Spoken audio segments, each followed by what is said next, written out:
This is where now the Germans saw a massive opportunity, and they're thinking, if we can stop the next one, like we stopped PQ-17, the Allies are going to have have a serious rethink about how they're going to get this kit to Russia. We can stop the whole Arctic route if we can stop PQ-18. The British and the Allies looked at it and thought, we have to get PQ-18 through now for a couple of reasons, not just because they saw the same thing. If the same thing happens, we're going to have a rethink. But the Battle of Stalingrad was just kicking off down in southern Russia. And the outcome of that would depend on who won the war on the Eastern Front. If the Germans won the Battle of Stalingrad, who knows what may have happened.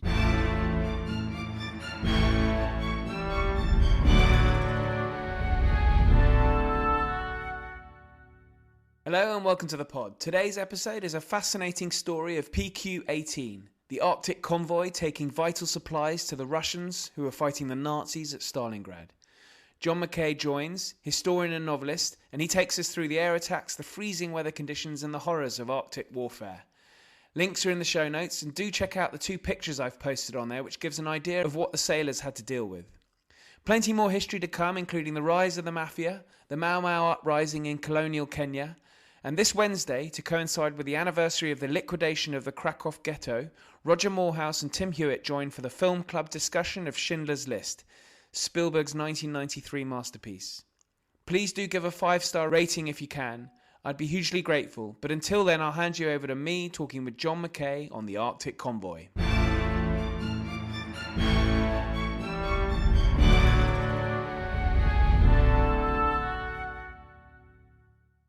John McKay, welcome to the pod. It's fantastic to have you on. Thank you. Thank you. And we're here to talk about the Arctic convoys. In particular, we're going to talk about one convoy that you've written about, and that's in your book. That's the subject of your book, Arctic Convoy PQ-18, 25 days that changed the course of the war. Mm-hmm. And so the subtitle implies it's very, very important. So I just thought for listeners, we haven't really addressed on this podcast. Now, no, it's not part of the Battle at the Atlantic, but it's similar. But we haven't really addressed that on this podcast yet. So this is where the Allies are shipping huge amounts of material, food, all sorts of goods to, well, in the Atlantic's case, from America to Britain, and Canada to Britain. But in the Arctic convoy, we're talking more Britain to Russia, the Soviet Union. Correct. Yes. That's correct. So why don't we start just introducing when it all started and that sort of high level stuff, and then we can drill into PQ-17 and its predecessor PQ-18 and its predecessor PQ-17. Yeah, PQ-17 makes PQ-18 all important. Well, the Arctic convoys themselves began in August 1941, and that was following Operation Barbarossa, where the Germans invaded Russia without warning, caught the Russians on the hop. Joseph Stalin, caught completely unawares if this was going to happen, and the Russians had to retreat way back into Russia, and there was a danger of a huge embarrassment for the Soviets, where the Germans could have defeated them very, very quickly. What Stalin did was he appealed directly to Winston Churchill for assistance and aid to get kit and some war material tanks to Russia to assist with the repelling the Germans. Churchill was very quick to say yes to this because at the time, Britain were pretty much alone in the fighting. France had fallen, the Germans were occupying mainland Europe, and Britain at the time was the only country that could put up any kind of resistance. So Churchill saw Russia as a huge potential ally with the amount of people they have, and if they could be mobilized quickly, they could then assist with obviously the war effort. So very, very quickly, the British raised a convoy of ships, only 7 to start with. This was codenamed Operation Dervish. Now, Dervish set sail from Liverpool on the 12th of August 1941. So if you remember, it was the end of June when the Germans invaded Russia. So this is very, very quickly set up. This convoy got to Archangel on the White Sea. So it went around the top, round Iceland, around the top end of Norway, and dropped into the White Sea through the Barents Sea. It got there unmolested. It wasn't, the Germans didn't pick it up. So because of the success of Operation Dervish, sorry to interrupt. How long did that take? How long does it take to because that's quite a large. That's a long way. It is a long way, yeah. It would take, well, from the 12th of August to the 31st, so that's 19 days in total. So you've got to remember that these cargo ships don't go very fast at all. They go 8-9 knots maximum. So you're talking not much more than jogging pace for a person. So not much faster than that. So it's very, very slow progress. And they could only travel at the speed of the slowest ship. So wherever the slowest ship is, everybody else is going to go to that speed, including the escort, the warship escort, which could actually sail significantly faster if it needed to. With the success of Dervish, the British and the Russians then decided we would send more and more via this route. Now, the good thing about the Arctic convoy route was that it could get material to the front line pretty quickly. The other routes of taking aid to Russia was via the Pacific route up to eastern Russia, then across by train, which would take forever, and also through the Middle East as well, which again, it happened, but it took forever. The thing about the Arctic convoys is that we could get it pretty quickly and pretty good hardware. These convoys were going steadily, month by month. Quotas were set up between the two countries about how much material, the Russians may say, I want 1,200 Churchill tanks or whatever they wanted, then Britain would provide them. Also, America as well, through the Lend-Lease, they would also provide kits as well. These convoys went on right up until, well, they went on throughout the war, but a significant convoy happened in July 1942, and that was PQ-17. It's quite, of all the convoys, it's the one that people know most about because it was an absolute disaster. And is that, I assume PQ-17, is that the 17th convoy, i.e. is Dervish PQ-1? No, Dervish was Dervish, then it was PQ-1 right through. I see. Right through to 18 in the end. It's called PQ because it was literally named after one of the guys in the Admiralty, Philip Quellenbowen, I think his name was, and that was where the PQ comes from. Something as simple as that. PQ-17, I mean, at this point, the Germans are aware of the convoys happening. They're sending submarines out to attack them. They're sending aircraft out from northern Norway to attack them. But in PQ-17 was an absolute disaster. What happened was the Tirpitz, which was a main huge German battleship that was stationed nearby on the Norwegian coast. The Admiralty got word that this huge ship was coming out to attack PQ-17. In the end, the intelligence was wrong. It wasn't. But what happened was they kind of panicked and they withdrew the escort covering force, and they told the convoy ships to scatter and make their own way independently to Archangel. Subsequently, that left them unprotected, and out of the 35 ships that sailed, 24 of those ships were sunk by the Germans, either by the aircraft or by German submarines. So it was a complete and utter disaster. So much so that Winston Churchill said it was the most melancholy naval episode of the whole war. That's how he described it. It was very, very sad. This is where now the Germans saw a massive opportunity, and they're thinking, if we can stop the next one, like we stopped PQ-17, the Allies are going to have a serious rethink about how they're going to get this kit to Russia. We can stop the whole Arctic route if we can stop PQ-18. The British and the Allies looked at it and thought, we have to get PQ-18 through now for a couple of reasons. Not just because they saw the same thing. If the same thing happens, we're going to have a rethink. But the Battle of Stalingrad was just kicking off down in southern Russia, and the outcome of that would depend pretty much on who won the war on the Eastern Front. If the Germans won the Battle of Stalingrad, who knows what may have happened. The Russians did win it in the end, but it was just starting out. So they decided, the British, were going to have to defend the next convoy like we've never defended one before. We're going to have to seriously make sure this convoy gets through. And then the Germans are thinking, we have to stop it. So you've got two forces now about to hit each other. Who's going to win it? Just to ask a little bit more about PQ-17 and its sort of disaster. So 25 of the 34 ships are sunk. No, 24 of the 35. So there's 11 24 of the 35 ships. Yeah, 11 made it through. It was so bad that Stalin himself actually accused Churchill of not sending. He never sent 35. He did not believe that so many had been sunk. He just thought the British were lying. 35 never set out, but they did, and that's pretty much what happened. And did the sinkings happen from around northern Norway, north of Norway? Yeah. They've gone past Burr Island, around the north. Kind of Burr Island's kind of like a bit of a halfway point, really. So what the convoys would generally do is they set off from a mustering point From 1942, it was Loch Ewe. They would send up go up to Iceland. They would form into the convoys. Other ships that were coming from the States and from Canada would meet up there as well. They'd form the convoy, and then the fighter, destroyer, and escort, and all the cruisers and what have you would set up around it, and then they would set off. They would go around as far north as they could go to avoid the U-boats and to try and avoid the aircraft as well. But in the winter time, because the sea would freeze, they would have to sail further south. That would put them in range of the German Air Force and Navy, but there would be less hours of daylight as well. So because of the way it works up in the Arctic, you'd have in the summer you have hours and hours and hours of daylight. In the winter, a couple of hours of daylight, if that sometimes. PQ-17 was a massive disaster, and PQ-18 had to get through.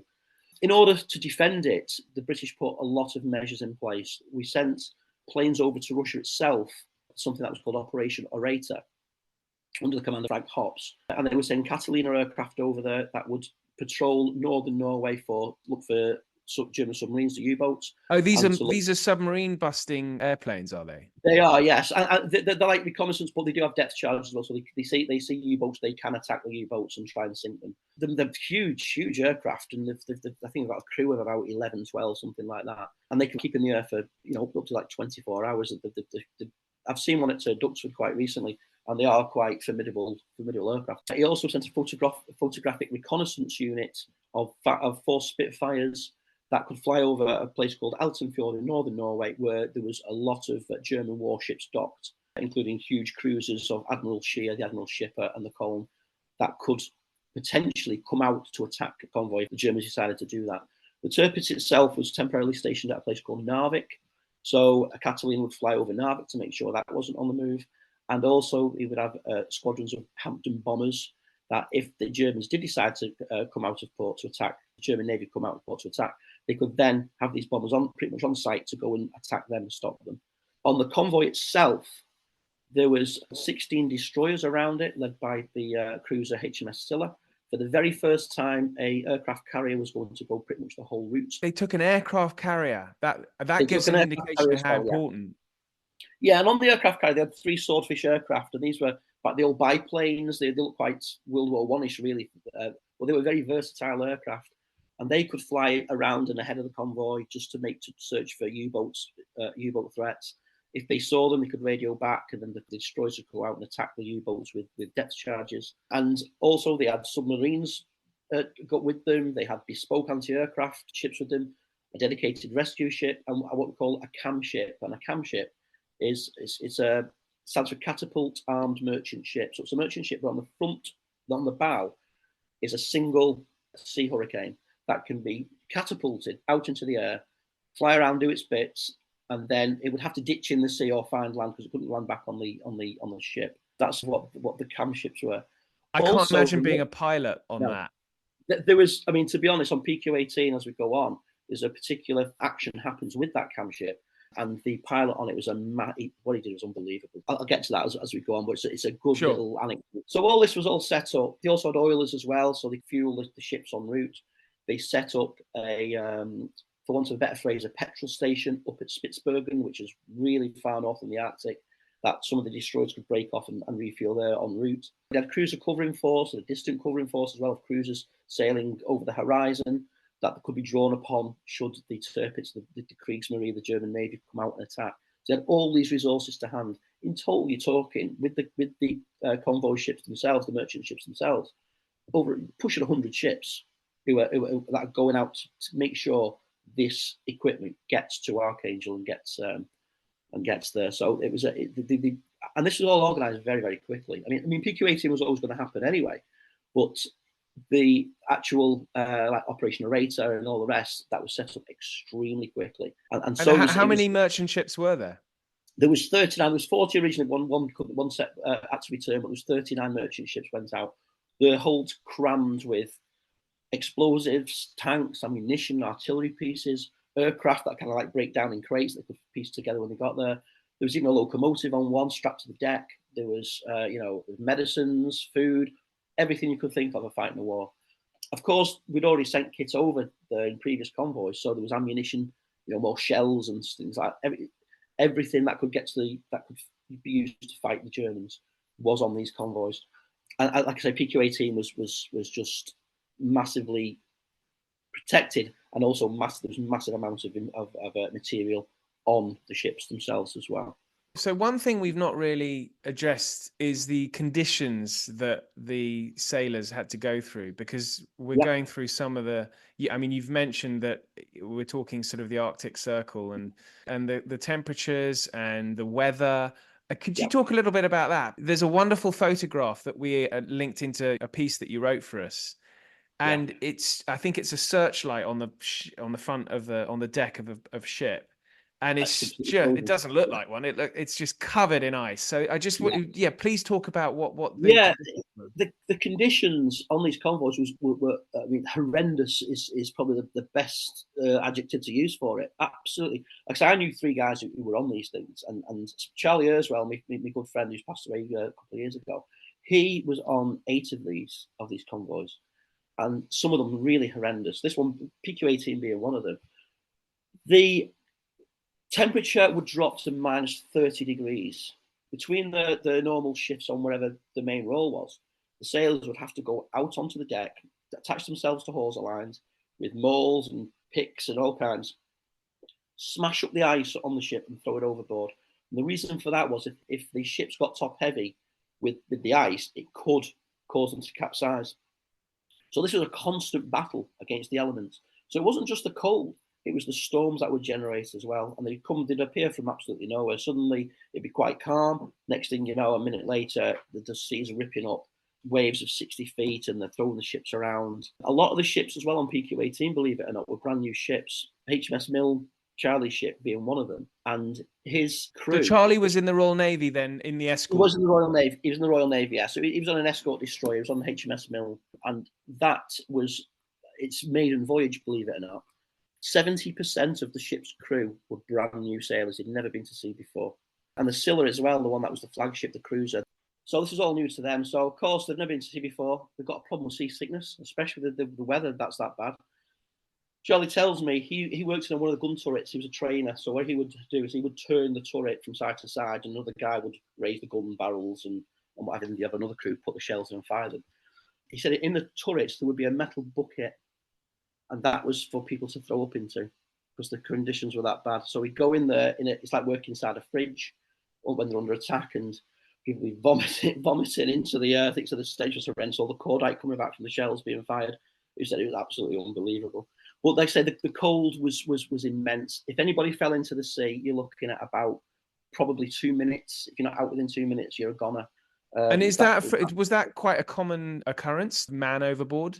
When they went out on deck to chip all this ice and that, they did secure themselves to like a metal, a steel cable, like a hawser line that would prevent them from falling overboard. But the danger was, I mean, if they put the bare hand on anything, it would stick. It was that cold, and they'd rip the skin off if they.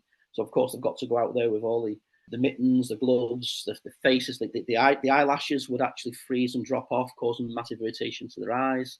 Took any water out, it would freeze immediately. The moisture would all freeze the beard. But like I say, PQ-18, they expected it to be attacked regularly, and it was. It was. Once the Germans got wind of where they were, and they commenced operations against the convoy.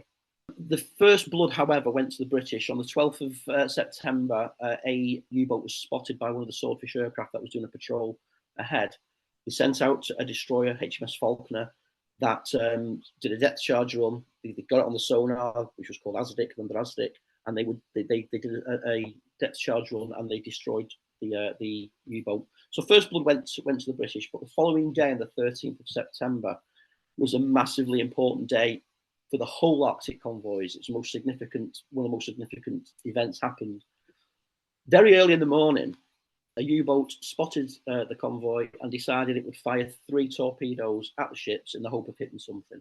It got extremely lucky. The first torpedo hit the SS Stalingrad, which is a Russian freighter, sank within 4 minutes. 21 people went down with that. Lots were rescued out of the water and managed to make it quickly to the lifeboats and got away.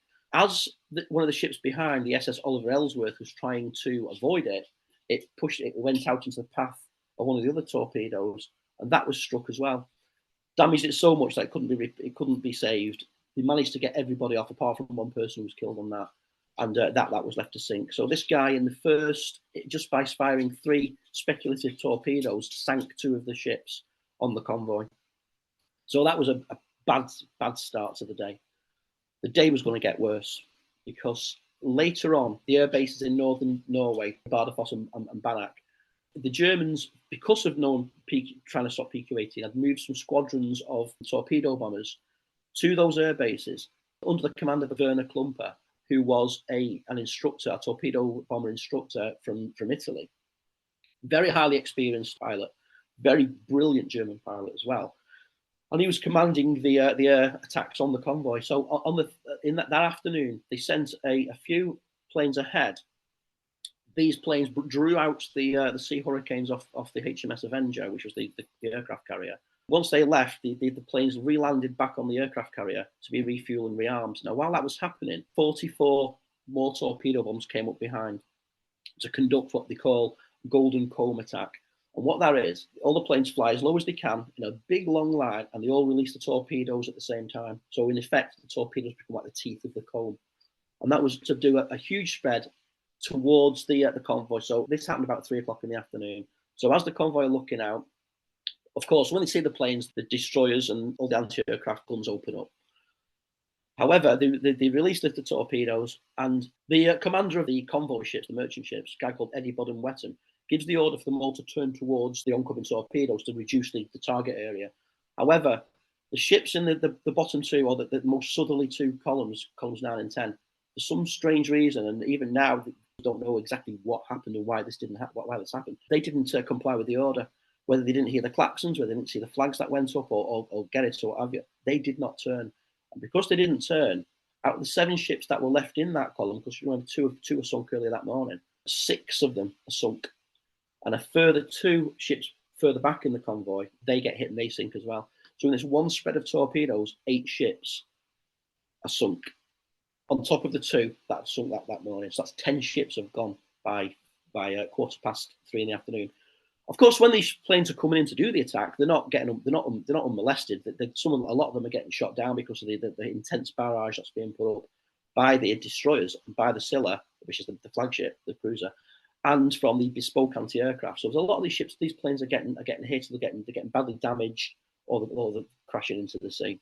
There was one ship left out of the 9th and 10th columns, so that was the SS Mary Luckenbach, which then moved into the 8th column. So the Germans had basically reduced the 10 columns of the convoy down to 8 with that single attack. So, of course, that's a horrendous thing to happen. So we're off to pretty much a bad start. But by this point now, we're near Bear Island anyway. They've been sailing for 4 or 5 days anyway. So that they're on from Iceland, sorry. So they're pretty much making good progress. So that's pretty much what happened on the 13th. The following day, of course, we're expecting more air attacks to come and more ships to be attacked by the U-boats. But the following day, the Germans slightly changed the tactics. And the reason they did it was because of Hermann Göring, who was the head of the German Air Force. His ego dictated that he wanted to sink an aircraft carrier. Up to that point in the war, the German Air Force had not sunk an aircraft carrier. Any British or Allied aircraft carriers that had been hit were done by the German Navy, not by the Air Force. I want one. I want an aircraft carrier on my feather in my cap. And so when they go out the next day, the Germans going specifically to locate the HMS Avenger, the aircraft carrier, and we're going to sink it. The first wave goes out. Semi-comical thing, this, it's war, so you can't say it's funny, but a semi-comical thing happened. The Germans' first wave goes out. You've got to remember, there's so many ships about, so that it's like finding which one is the one they're looking for. It's only when they return, as they turn to return, they see where the Avenger is. It's headed out slightly ahead of the convoy. So they radio through to the next batch of 12 aircraft that are coming in. It's at the head of the convoy. But as they're doing this, they swap the Scylla, which is the cruiser, heads forward, and the Avenger pulls back. So when the next wave come in to attack, they attack the wrong ship. They attack the wrong ship, exactly. Well, not only do they attack the wrong ship, they attack one of the most heavily armed ships of the whole escort. So as they come in to attack it, 6 planes break off to attack it from the stern, and 6 attacking it from the starboard.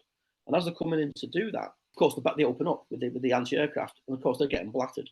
Now, not only that, but we've got 4 sea hurricanes at this point are in the sky around the Avenger. They see what's happening, so they attack these planes from the rear. So of course, it's completely in disarray. German aircraft are getting shot down by the hurricanes. They're also getting blasted out of the sky by these the anti-aircraft fire from the Scylla. So it's a complete and utter mess as far as the Germans were concerned. However, they did get very, very lucky. One of the planes flies over the SS Mary Luckenbach, the one that was in the only surviving ship out of the 9th and 10th column from the previous day, and drops a torpedo. That torpedo lands directly into the ship's hold. Now, that ship is carrying 1,000 tons of TNT. So it's pretty much vaporized. It is blown to smithereens. There's some really graphic photographs. The ones on actually the cover of the book. You can see pretty much vaporized. 65 sailors were killed on that ship. Nothing left of them, to be honest. It was just completely obliterated. Even though that Germans had unsuccessful in that aerial attack of that day, they did manage to destroy that particular ship. There's a photograph of this. I'll put a link in for the listeners. There's a photograph of this sort of massive mushroom cloud. I mean, it looks almost like a nuclear explosion. It does, yeah. It's horrendous. The photograph is actually taken from the flight deck of the aircraft carrier, the HMS Avenger. It's very graphic. There's actually a film. They took Pathé were actually on this convoy and they filmed a lot of it. So there is actually footage of this, not actually blowing up, but obviously the aftermath and the massive cloud that it created. You mentioned we've lost around about 10. You'll correct me if I got this wrong, but around about 10 merchant ships. Yes, we've lost 10 merchant ships. We've also on the same day, the 14th of September, is when the Mary Luckenbach is lost. We also lose the SS Alpha Athol Templar, which is one of the fleet oilers at the back of the convoy. That's sunk by the U-457 by Karl Brandenburg, who's the German commander. That does take a while to sink, but it goes down quite rapidly. But there is time for them to get a lot of people off that particular ship. 19 were killed on that. However, there was some very, very heroic actions by sailors on that ship in saving others. For example, James Reeves. He won the George Cross. He was one of the engineers on the ship who went back into the boiler room through a hatch to drag out 2 sailors who were pretty much clinging on for dear life in thick, oily, horrible water as the ship's going down. There's no way they could have got out alive. This guy literally went down on this ladder and dragged these 2 sailors back up and saved their lives. The losses that were sustained when a merchant ship goes down, because I'm assuming that the numbers of crew are not quite as much as your average Royal Navy vessel. No, they're not. No, they're not. The crews are quite light. And because of that as well, when we were talking earlier about going out and smashing the ice and breaking the ice up, on the Royal Navy ships, they've got a lot more people to do that, and the ships aren't as big either. On the merchant ships, of course, these poor sods have got to go out there, and they've got more regular for longer periods of time to do exactly the same job. And there's not as many of them as there is Royal Navy ratings on the warships. So yeah, so the merchant sailors had it pretty bad on these convoys, but more so I think than the Royal Navy counterparts. And they're technically civilians, really, aren't they? Yeah. The bravery that they show is just mind-boggling. Yeah, that's true. And up until a point in the war as well, if a merchant sailor, his ship was sunk, his pay would stop. So, yeah, I saw your face there. Yeah, that's what would happen. I think they did sort that little issue out later on in the war, but in the early part of the war, certainly, if a merchant ship was sunk, at the date of that ship being written off, they didn't require a crew, so they weren't going to pay anybody. So these lads who'd been sunk would then immediately be thinking about, I need to find another ship. I need to get back on these merchants because I've got no job. I've got no money. I'm sending money home to the family. They're going to be destitute. A traumatic event like that, you'd think I've never set foot on a boat again, on a ship again. But these guys were having by necessity to go back and do it all over again. A lot of these guys were sailors before the war, and they were shipping, food around the world, coffee in the here and there, and everything was nice. Then suddenly you're at war, and you've got to go to these places, and the planes that are, and the U-boats that are coming want to sink you more than they want to sink the warships that are protecting you, because it's your goods that they want to stop. The merchant marine during the Second World War, I mean, my God, there were some brave men there. as you say, we've lost 10 merchant ships. Roughly where is PQ-18 right now? Is it sort of heading... Now, around about this time, we're northwest of Burr Island, and we're looking to come down now to try and drop down towards Russia to the White Sea. Was the Soviet Navy of any help here? They have not until a bit late. Not until a bit later, as they get closer to Russia. Towards the end of the journey, when they get to the White Sea, the destroyer escort and the aircraft carrier would all pull away, and because they were then going to escort a returning convoy, which is codenamed QP-14, which contained some of those ships from PQ-17 that got to Russia. It was bringing them. They're going to escort them back to Iceland and then on to Scotland. So that was going to break away. When that broke away, obviously some of the warships, some of the corvettes and whatever would still be with them. However, the majority of the protection was going to leave them, and then it was going to be up to the Russians, who were going to provide 4 destroyers to go around the convoy, and then any aircraft cover would be radioed through to Russia. You will get under attack, come out. But that was very, very unreliable. So that's when the cam ship with that single Hurricane on the front would kick in. That's when that would play its part. On the 14th, again, we've got more success. We sank another U-boat, the U-589 went down. Of course, you've got to think as well, at this point now, they've been under constant attack now for a good few days. The sailors are getting fatigued. The food that they've been given to eating is like corned beef sandwiches. They can't cook anything proper. So basically, they're living off corned beef sandwiches and cups of tea and coffee, and this thing called Kai, which they used to drink, which is like a chocolatey drink, that the sailors seem to like. And that's pretty much what they were living off. They were under constant air attack. However, because of the amount of planes that they're shooting down, as each air attack comes in from this point on, they're pretty much diminished. There's not as many planes coming out, because a lot of planes, if they're not being shot down, they're heavily damaged. They're not airworthy. They need to be fixed. So the Germans are starting to reduce the amount of planes that are coming in. So it's kind of more manageable. So they're not having much success from this point. On the 16th, we managed to sink another U-boat. The U-457 is sunk by HMS Impulsive. And then on the same day, thick fog drops, so the air attacks stop. However, the weather comes up. There's the storms. There's all kinds of going on. The fog is that thick they can't see the other ships around them. And on the 16th, it all kind of abates a bit, and that's when all the main protection leaves them to pick up QP-14.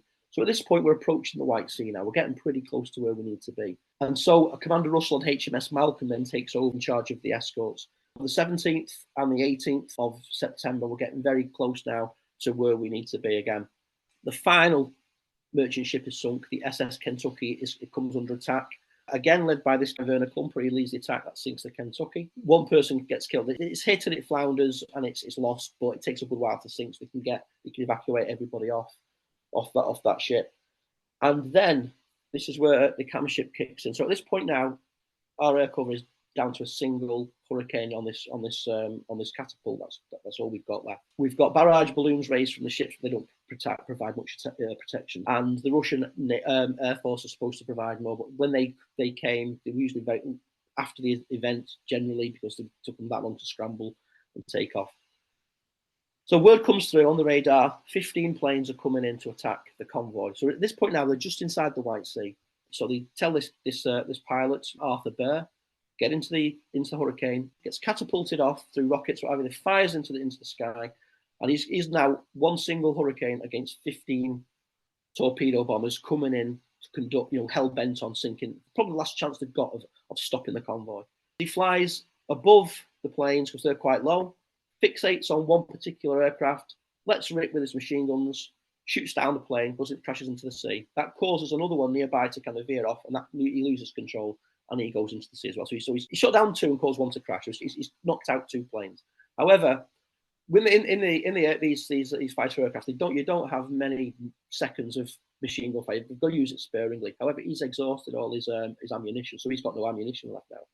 So the other 13 planes are now reforming back up, and the 13 are going to come in. So he's got no ammunition, and he's thinking, well, I can either ditch in the sea, I can find somewhere to land, or I can do something about these 13. So what he does is he buzzes them.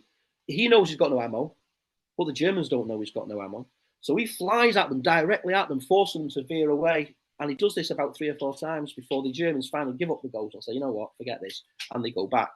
So, of course, now he's running very low on fuel. So he radios back, is there any air base I can land at? One called Keg Ostrov, it was called, near Murmansk in Russia. So he heads for that, lands the plane, and he's got literally 5 minutes left of fuel in the tank, and he lands. So he won a Distinguished Flying Cross for that. So he won obviously one of the top Air Force awards for that. Unfortunately, the young man died later in the war. He crashed. He was test pilot in early 1945. So it weren't too far from the war being concluded. And he was involved in an accident, and he unfortunately was killed. But that was Flying Officer Arthur Burr, who's one of my personal heroes, me being ex-RAF myself. So at this point now, there's a storm hits. So the convoy is pretty much about to arrive at the head of the Divina River, which leads to Archangel, where they're going to get unloaded. But a massive storm erupts on I think it's the 18th, and it spreads them far and wide. And some are grounded, and they just lose contact with each other. And it takes a good 24 hours to get the ships righted again and back to form some kind of semblance of normality again. Then they start to go into taking support, piloted into port by the Russian pilots who come out to do that. And then they're unloaded. So in total, out of the 39 merchant ships that set sail, 12 are sunk, plus a fleet oiler as well, the SS Athol Templar. Was it a victory of sorts? We lost a lot of ships, but a lot of ships also got through. It was enough for the Arctic convoys to carry on again. However, there was a suspension. That November, Operation Torch was about to happen, which was the invasion of North Africa. So a lot of the ships were needed for that. Winston Churchill himself thought they could do both. They could provide another convoy like that, as well as doing Torch. But the Admiralty said, no, it's one or the other, and the Admiralty won the argument. So for the next couple of months, there was just 13 ships sailed independently without any kind of cover under what they call Operation FB. 2 rushed to Archangel, and out of that, 5 ships were sunk, 3 returned to port, and 5 made it through. That's not a viable way of sending stuff that we need to send. So the convoys again picked up in December again, and they continued then throughout the whole war. The last convoy actually sailed just after the armistice. Again, many more were attacked and defended, and aircraft carriers went with them from this point on, because they thought, okay, we need that air cover. The hurricanes were massively useful. The 25 days of that changed the course of the war, John. Well, yeah, that's my argument, because, like I said, the Battle of Stalingrad was in full flow at that point. It took a full month to offload every single ship, and immediately as that stuff was offloaded, it was put in trains, it was sent to the front. So, like I say, with the Arctic convoys, as opposed to the other routes into providing aid to Russia, the Arctic convoys provided mainly hardware for fighting, and that could very quickly get to the front line once they arrived on port, off the ships, straight down. And like I said, the Battle of Stalingrad was in full flow at that point. The Russians were in need of ammunition, they needed tanks, they were in need of all the things. I'm not saying that it was because of PQ-18 that the victory at Stalingrad, by any means. I'm not saying that, but what I'm saying is it certainly contributed towards the ultimate end game. Well, when you spoke to your veteran, I mean, I feel like I've been on the convoy. I'm not saying that it's quite as comparable as actually suffering the conditions and everything, but when they finally arrived in Archangel, was there a welcoming party from the Russians and many drinks were had, or were they also knackered and traumatized? I do know there was one particular in the town hall. They did have some gathering, and they were hailed. My friends who were veterans have told me that there was always a mixed reception from the Russians. Some said that they couldn't think the Russians were the best ever. Others were saying they got a very frosty reception. Pardon for the pun. In more ways than one, yes. Yeah. A little side note: the captain of the SS Stalingrad, that was the first ship to be sunk, the Russian freighter. He was Anatoly Sakharov. Now, when Anatoly Sakharov arrived in Archangel, obviously one of the other ships because he'd been picked up, he was immediately arrested by the Soviets, by the communists, because he'd lost his ship. Now, he was pretty much saved because the British awarded him the Distinguished Service Cross because he was a native of Archangel, and when they were taking the ships into port from the Divina River, he acted as a pilot to pilot a few of the ships in. So because of his service to the British on 2 PQ-18 following his sinking, he was awarded a medal by the British. He probably saved his life because, like I say, he was arrested, and then it was after his arrest, let him go. Well, that was it. You lost it's your fault, your ship's being sunk. Not the fact that a U-boat has fired torpedoes at it. It was his fault. It was Soviet Russia, wasn't it? It was a strange ally, if you think about it, in the end of it, particularly what happened in the Cold War. Yeah, exactly. Yes, it's caused much debate post-war on it. But John, this has been absolutely fascinating listening to the horrors of fighting two enemies, the weather and the Germans. And the sad thing about it all, I mean, the Arctic convoys was something I only became aware of in the past 5 or 6 years through meeting some veterans who were on them. And the sad thing again was that they weren't ever awarded any kind of recognition for years.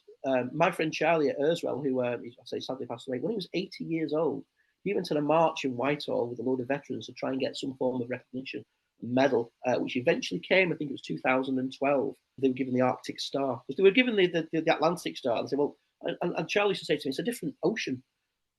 Atlantic Ocean, the Arctic Ocean, it's different. So it's a different theatre of war altogether. So he wanted some recognition, and it was only, believe it or not, Vladimir Putin of all people, who awarded all the veterans the Ushakov Medal around that time, and it kind of embarrassed the British into, we can't let the Russians give our Arctic convoy veterans something and us not. And it was only then that the Arctic Star really was awarded to them. So it rankled with Charlie for a long, throughout his life, really, that they were kind of the forgotten theatre of war, really. But there's not many of them left, unfortunately. But if you ever see a Remembrance Day parade and you see a sailor with a white beret, he's an Arctic convoy veteran. That's great to know. And it's fantastic that Charlie would have been aware that you were writing this book. And when I wrote his memoir, I was so glad he got to see it. It was published about 6 months before he passed away. So he was, and I did say, the reason I wrote the book as well, I mean, one of the reasons, because it's a fantastic story that needs to be told. But secondly, I promised Charlie I'd do it as well. I said, listen, I need to write a book about PQ-18. So I've done that pretty much for him as well as for me. Well, that's a wonderful way to end it, John. Thank you. Thank you very much, Oliver. Thanks so much for listening. More history to come, including Wednesday's Film Club, which is Schindler's List. But until then, thank you and good night.